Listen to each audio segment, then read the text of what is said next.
अस्य श्री शनैश्चरकवचस्तोत्रमन्त्रस्य कश्यपऋषि अनुष्टुप् छन्दः शनैश्चर देवता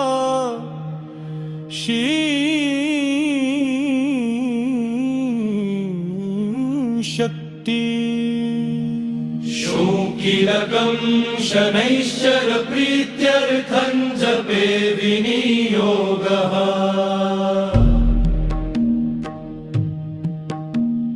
नीलाम्बरो नीलवपुः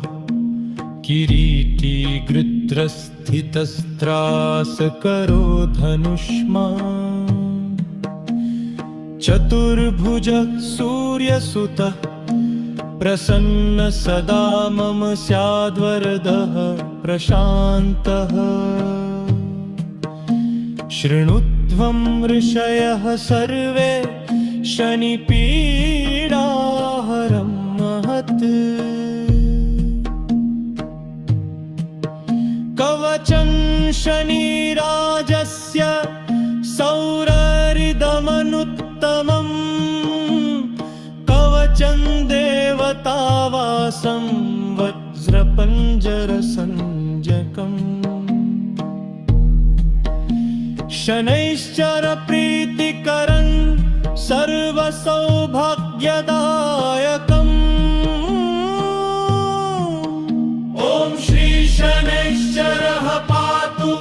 बालमे सूर्यनन्दनः नेत्रे छायात्मजः पातु पातु कर्णो यमानुजः नासां वैवस्वतः पातु मुखं मे भास्कर सदा स्निग्धकण्ठः शमे कण्ठं भुजौ पातु महामुजः सन्तौ पातु शनिश्चैव करौ पातु शुभप्रदः वक्षः पातु यमभ्राता कुक्षिं पात्वसि तत्सथा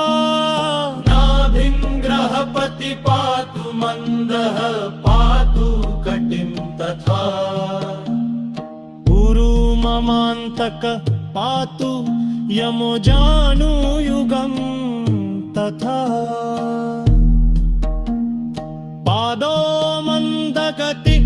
पातु सर्वाङ्गं पातु पिप्पलः अङ्गोपङ्गानि सर्वाणि रक्षेन्मे सूर्यनन्दनः इत्येतत् कवचं दिव्यं पठेत् सूर्यसुचस्यः न तस्य जायते पीडा रीतो भवति सूर्यजः व्ययजन्मद्वितीयस्थो मृत्युस्थानगतस्थोऽपि वा कलत्रस्थो गतो वा अपि सुप्रीतस्तु सदा शनि अष्टमस्थे सूर्यसुते व्ययजन्मद्वितीयगे कवचं पठतो नित्यं न पीडा जायते क्वचित्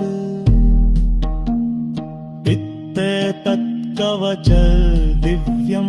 सौरेर्यन्निर्मितं पुरा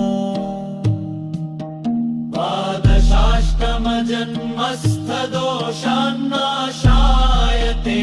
सदा जन्मलग्नास्थितान् दोषान् सर्वान् नाशयते प्रभु अस्तु छन्दः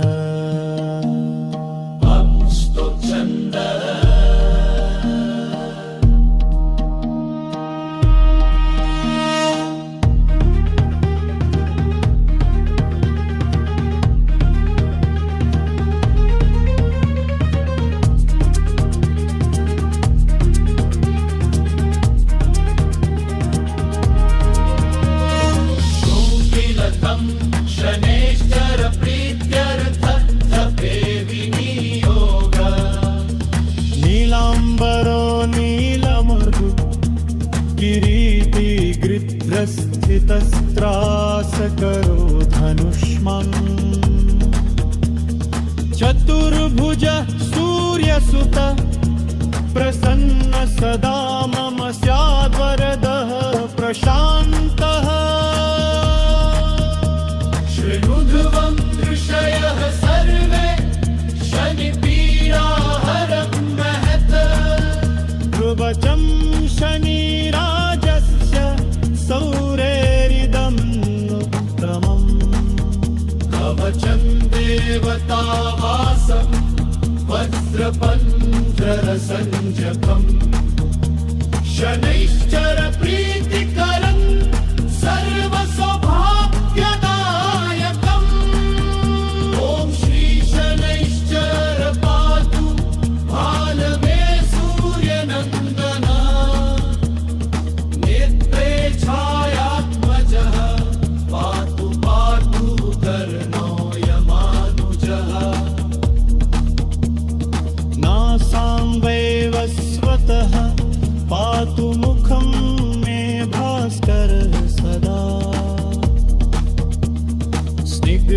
स्निग्धकण्ठक्षमे कण्ठं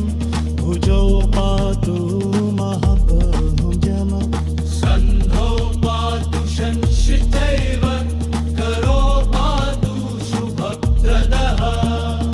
वक्षः पातु यम भ्राता कुक्षिं पात्वसित